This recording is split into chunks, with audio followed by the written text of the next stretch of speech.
Nobel पुरस्कार 2024। Nobel पुरस्कार 2024 में सबसे पहले भौतिकी को देख लेते हैं।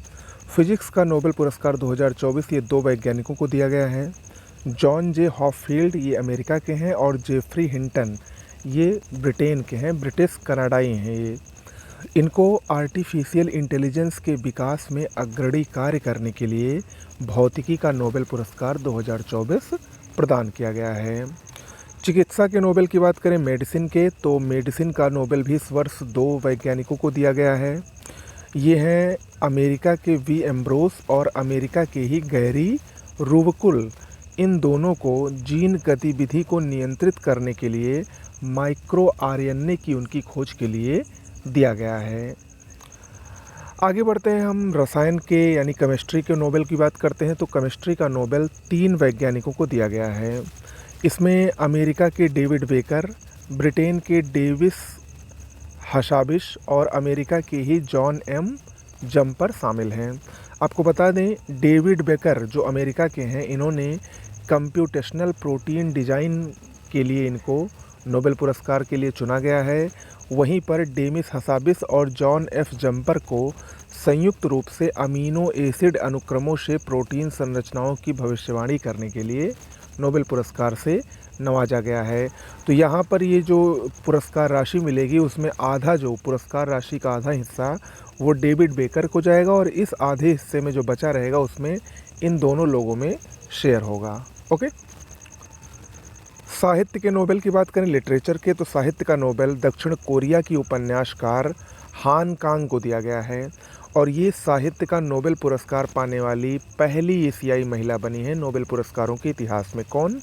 हान कांग, दक्षिण कोरिया की कोरियाई भाषा में लिखने वाली बहुत ही प्रसिद्ध उपन्यासकार हैं। शांति का नोबेल पीस का ये जापानी संगठन निहोन हिडांक्यो को दिया गया है। क्या है ये? एक संगठन है, कहाँ का है? जापान का है। और इस संगठन को परमाणु हथियारों से मुक्त विश्व बनाने के प्रयासों के लिए शांति का नोबेल प्रदान किया गया है। देखिए, नोबेल पुरस्कार ये 6 क्षेत्रों में दिए जाते हैं, 5 हमने आपको करा दिया है। एक जो इकोनॉमी का नोबेल है वो अभी तक कंफर्म नहीं हुआ है, जैसे ही वो आएगा उसको हम आपको अलग से बता देंगे। और ये नोबेल पुरस्कार अब जितनी भी परीक्षाएं होंगी उन सभी के लिए बहुत ही महत्वपूर्ण है, ज़रूर याद रखिएगा। आगे बढ़ते हैं। गुजरात का लोथल, आपने पढ़ा होगा, हड़प्पा सभ्यता का एकमात्र बंदरगाह था ये, भोगवा नदी के किनारे स्थित है। ये चर्चा में है क्योंकि यहाँ पर भारत सरकार द्वारा, कैबिनेट द्वारा समुद्री विरासत परिसर के विकास को मंजूरी प्रदान की गई है। लगभग 60% कार्य इसका पूर्ण हो चुका है। कहाँ पर स्थित है? गुजरात के लोथल में।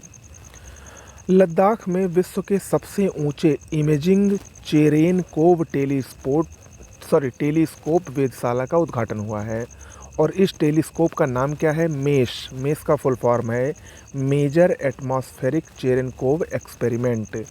ये जो टेलीस्कोप है मेश, ये पृथ्वी से 4300 मीटर की ऊंचाई पर स्थित है, जो कि एक प्रभावशाली ऊंचाई है। और इसको बार्क ने विकसित किया है, भाभा एटॉमिक रिसर्च सेंटर द्वारा इस टेलीस्कोप का विकास किया गया है। कहाँ पर लगाया गया है? लद्दाख में। ये पूछ सकता है, बहुत ही महत्वपूर्ण प्रश्न है।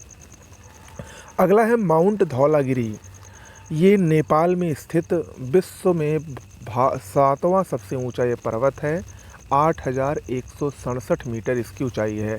चर्चा में है क्योंकि यहाँ हाल ही में रूसी पर्वतारोहियों का एक दल गया था, अभियान के लिए गया था।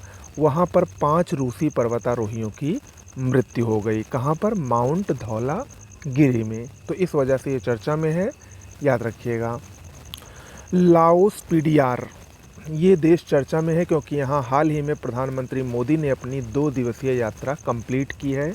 2 दिवसीय यात्रा पर थे और ये जो मोदी की 2 दिवसीय यात्रा थी, दरअसल वहाँ पर 21वां आसियान भारत शिखर सम्मेलन का आयोजन हुआ और 19वां पूर्वी एशिया शिखर सम्मेलन का आयोजन हुआ, जिसमें भाग लेने के लिए प्रधानमंत्री मोदी लाओस पीडीआर की 2 दिवसीय यात्रा पर गए थे। वहीं पर प्रधानमंत्री मोदी ने रामायण का लाओ भाषा में संस्करण, जिसको फालम कहा जाता है, उसको भी वहाँ पर प्रधानमंत्री नरेंद्र मोदी ने देखा। ओके, तो करंट अफेयर्स में इतना ही। बहुत बहुत धन्यवाद।